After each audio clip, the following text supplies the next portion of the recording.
Hello বন্ধুরা, দেখো আজকে আরেকটা রেসিপি নিয়ে চলে এসেছি।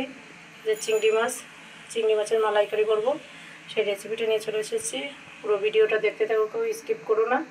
চিংড়ি মাছ আমার কেটে ভিডিও কমপ্লিট করা গেছে। এবার আমি মাছে নুন হলুদ মাখিয়ে নেব। নুন দিয়ে দিলাম, আর আমি মিক্সারের মশলাটাও করে নিয়েছি। মশলাটা অবশ্যই তোমাদের দেখাইনি। হলুদ দিয়ে দিলাম, মশলাটা তোমাদের দেখাইনি। মশলাটা আমি পোস্ত আর সাদা সর্ষে আর কাঁচা লঙ্কা, আদা আর দুটো শুকনো লঙ্কা দিয়ে আমি মিক্সারে মশলাটা রেডি করে নিয়েছি। দেখো মাছের নুন হলুদ মাখিয়ে নিয়েছি। সব থেকে এই মাছটাই বেশি বড়, চিংড়ি মাছটা ভীষণ বেশ বড়। সবকটা মাছও বড় হয়েছে, সব থেকে এইটা বেশি বড়। দেখো কতটাই বড়।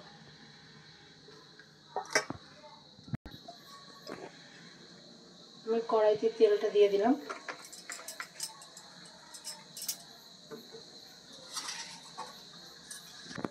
তেলটা গরম হয়ে গেছে, আমি হালকা একটু নুন দিয়ে দিলাম, তাহলে মাছগুলো লেগে যায় না কড়াইতে, ভালোভাবে উল্টানো যায়। ওই জন্য আমি আগে কড়াইতে তেল দিই, তেলের ভিতরে আমি নুন দিয়ে দিই।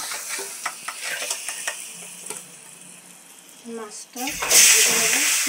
চিংড়ি মাছটা ভাজতে টাইম লাগে না, সবকটা মাছ একবারে দিয়ে দিচ্ছি। চিংড়ি মাছ ভাজতে টাইম লাগে না, তাড়াতাড়ি হয়ে যায়।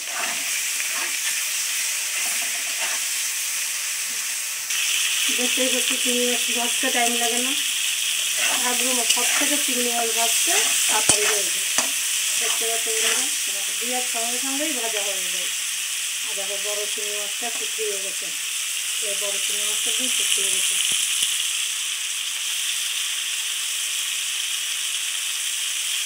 আমার মেয়ে চিংড়ি মাছ খেতে ভীষণ ভালোবাসে। ওই জন্য সকালে তোমার দাদাভাই কাস্তে মাছ এনেছিল আর চিংড়ি মাছ এনেছিল। সকালে অফিসে টিফিন করতে হবে, তো ওই জন্য তাড়াহুড়োর মধ্যে দুরকম করা যাবে না, তাই আমি রেখে দিয়েছিলাম। এই চিংড়ি মাছটা আর কাস্তে মাছটা রান্না করেছিলাম, আর এখন রাতের বেলা চিংড়ি মাছটা করছি। চিংড়ি মাছ ভাজা হয়ে গেছে, এবার আমি তুলে নেব। চিংড়ি মাছটাকে তুলে নিয়েছি, ভাজা হয়ে গেছে। আমি ছোটো ছোটো গুম করে আলু কেটে নিয়েছি, ওটাও ভেজে নেব। দেখতে পাচ্ছি ছোটো ছোটো করে আলু কেটে নিয়েছি, এটা আমি একটু লাল লাল করে ভেজে নেব।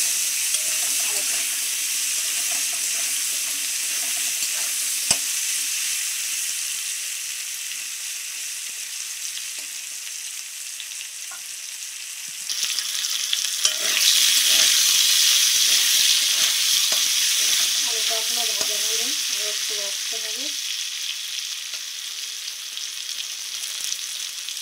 এইভাবে চিংড়ি মাছটা একদম করে ছেড়ে দেবে বন্ধুরা, খুব ভালো লাগে খেতে।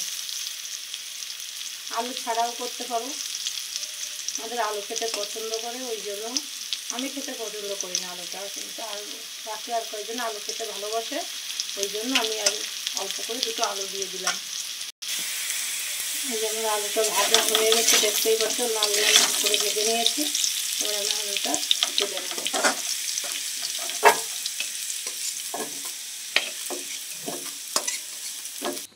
আলুটা লাল করে ভেজে নিয়েছি, দেখতেই পাচ্ছ বন্ধুরা। আমি ওই তেলের মধ্যে আর একটু অল্প করে তেল দিয়ে দেবো, বেশি দিনে অল্পই দিয়েছি। একটা শুকনো লঙ্কা দিয়ে দেবো, শুকনো লঙ্কা বলছি, শুকনো তেজপাতা দিয়ে দিলাম। একটা শুকনো লঙ্কা দিয়ে দিলাম,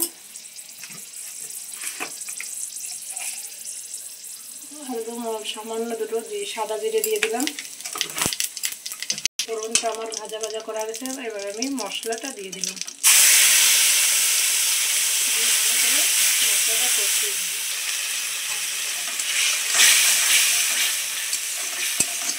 মশলাটা আমি ভালো করে কষিয়ে নেবো। আমি পরিমাণ মতন হলুদ দিয়ে দেবো,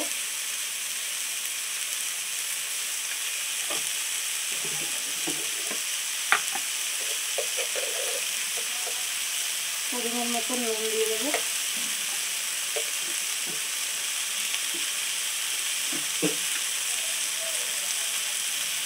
একদম সামান্য একটু চিনি দিয়ে দিলাম। একটু মিষ্টি না করলে রান্নার টেস্টটা আসে না, একটু মিষ্টি দিলে রান্নাটার টেস্ট আসে।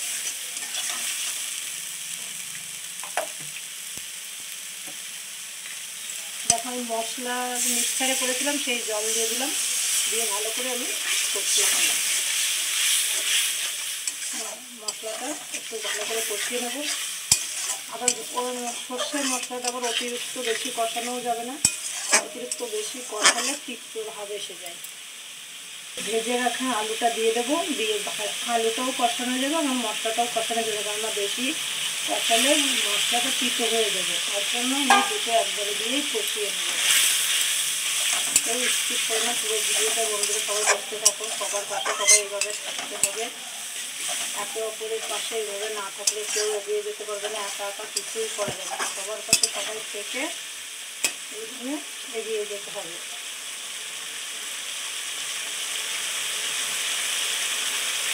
দেখো বন্ধুরা মশলাটা আমার প্রায় কষানো হচ্ছে, তেল ছেড়ে দিচ্ছে, দেখতেই পাচ্ছ চারিদিকে তেল ছেড়ে দিয়েছে, মশলাটা প্রায় কষানো হয়ে যাচ্ছে।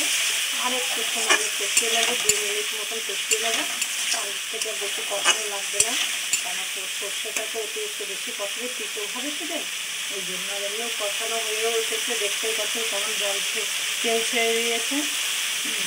নিয়ে যা দেখো আমার মশলাটা কিন্তু কষানো হয়ে গেছে, আমি এগুলো জল দিয়ে দেবো। আমি জল দিয়ে দিলাম।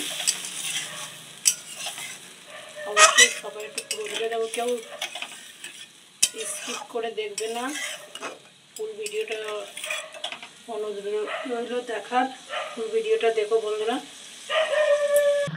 দেখো আমার মাছের ঝোলটা ফুটে উঠেছে, কত সুন্দর দেখো ফুটে উঠেছে। এবার আমি মাছটা দিয়ে দেবো, দেখতে পাচ্ছ আমি সবকটা মাছটা দিয়ে একটু ফুটে যাবো, কারণ আলুটা গলতেও তো একটু টাইম লাগবে। দেখো আলুটা অল্প অল্প গলেছে, আরও একটু গলবে।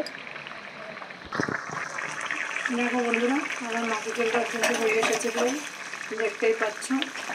দেখো সেই বড় মাছটা দেখো রান্না করে কত বড় হয়েছে, এটা আমার মেয়ে আগের থেকে কাটার সময় বলেছে আমার এই বড় মাছটাই আমাকে দেবে। হ্যাঁ ঠিক আছে তোকেই দেবো, ওর চিংড়ি মাছ খেতে ভালোবাসে, চিংড়ি মাছের প্রিয় খাবার একদম ওর। হ্যাঁ ঠিক আছে তুইও খাবি। দেখো কালারটা কত সুন্দর এসছে, দেখো বন্ধুরা সামান্য করে একটু গরম মশলা দেবো। আমি সবসময় বন্ধুরা তোমাদের যখন আমি অতিরিক্ত রিস্ক করে কোনো খাবার রান্না আগে দেখাই না, আমি নিজেও হালকা পাতলা খাই কম অল্প মশলার ভিতরে, তোমাদের সাথেও আমি সেটা দেখানোর চেষ্টা করি, কি অবশ্যই সেটা আমি দেখাই। আমি কিন্তু বেশি মশলা এই খাবারটা খাই না, আমাদের খুব সমস্যা হয় ওই জন্য। হ্যাঁ তা দেখো আমি কিন্তু হালকা পাতলার মধ্যেই করেছি। অবশ্যই সেটা কমেন্ট করে জানাবে আমি আমার ভিডিওগুলো কেমন লাগে তোমাদের। আর দেখো সামান্য একটু গরম মশলা দিয়ে দিলাম, দেখতে পাচ্ছ কতটুকু দিয়েছি, দিয়ে মাছের ঝোলটাকে নামিয়ে দেবো, তাহলে এইটুকুনি ঝোল তো পরে আবার টেনে তুলে দিয়ে দেবো। আলুটাও গলে গেছে, এবার আমি নামিয়ে দেবো। আর রান্নায় যে কোনো রান্নায় একটা ফুট আসে, আমার মাছের ঝোলে ফুটটা এসে গেছে, দেখতেই পাচ্ছ তোমরা, দেখো কত সুন্দর ফুট এসে গেছে। যে কোনো রান্নায় একটা ফুট আছে, ওই ফুটটা যদি না বুঝতে পারো তাহলে রান্নায় স্বাদ আসবে না। যে ফুটটা সে জানতে হবে, বুঝতে হবে যে রান্নার একটা ফুট আছে, ওই ফুটটা এসেছে কিনা। ফুটটা যদি এসে যায় তখন বুঝতে হবে যে রান্নাটা হয়ে গেছে। দেখো আমার রান্নাটা আমার কত সুন্দর, দেখো ফুটটা এসে গেছে, তার মানে আমার মাছের ঝোলটা হয়ে গেছে। এবার আমি মাছের ঝোলটা ছড়িয়ে মাছের ঝোলটা আমার হয়ে গেছে, এবার আমি নামিয়ে দেবো। তোমাদের সমস্ত মনে বেশি কথা বলে ফেললাম বন্ধু, তা কী করবো, কথা বলতে বলতে একটু বেশিই বলে ফেলি, ভুল বলে থাকলে অবশ্যই একটু ক্ষমা করে দেবে।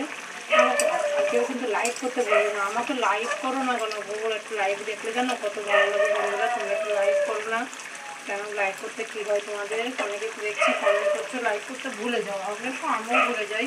আগে ভিডিওটা দেখা আগে ভিডিওটা রানিং করে নিই, একটু লাইকটা করে নেবে। দেখো বন্ধুরা আমি মাছের ঝোলটা ফাইনালি নামিয়ে নিলাম, আমার মাছের ঝোলটা হয়ে গেছে। কেমন হয়েছে দেখো কমেন্ট করে অবশ্যই আমাকে জানাবে কেমন হয়েছে। ভালো হলেও জানাবে কমেন্টে, খারাপ হলেও জানাবে। খারাপ ভালো দুটো মিলেই সবার হয়, ভুল মানুষ মাত্রই করে থাকে। যদি আমার কোথাও ভুল থাকে অবশ্যই কমেন্ট করে বন্ধুরা জানাবে আমার ভিডিওটা কেমন হয়েছে। অবশ্যই আমি তোমাদের কাছ থেকে জানতে চাই, কমেন্ট করে এটা আমাকে জানাবে। সবাই একটু লাইক করবে, কমেন্ট করবে, সবাই ভালো থাকবে, সুস্থ থাকবে। সবাইকে ভিডিওর পরে আর একটা বলে সবাইকে টাটা।